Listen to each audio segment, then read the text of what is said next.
utak ng revolusyon at isa sa mga tunay na bayani. Ginamit ang talino at sinakripisyo ang sarili para mamalaya sa dayuhan na sa ating bayan na binahagi.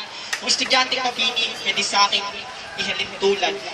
Sa pag-aaral ay masipag, hindi kumupad-kupad. Siya sa Tanawan, Batangas, ako sa Anguno, Rizal, yung pinanggalingan bugat. Pero para lang sa mas magandang edukasyon, yung Maynila, yung aming inalugan.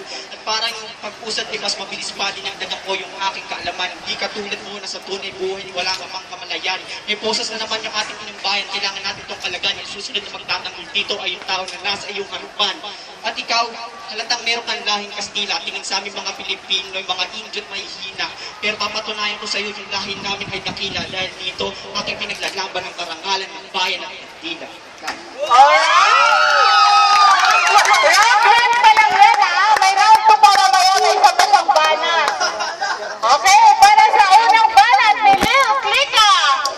Bagong lahat, magandang umaga, Pilipinas Santa Mesa. Simulan na natin ang alamat, ito na ang aking sorpresa. Kilala nyo ba si Apolinario?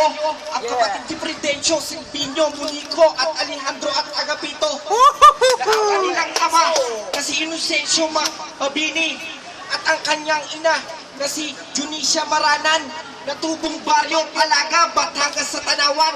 Di ko na kailangan bilisan para sa iyo'y makipagpasikatan. Nais ko lamang ay iyong maunawaan na siya ay nanirahan kay Mariano Petresanta.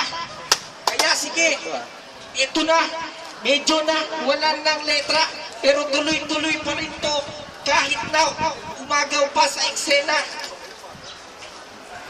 Nag-aral si Mabini sa San Juan de Letran na pinilit magsumikap upang may pagtustos ang kanyang tinitirhan. Time. Time. Time.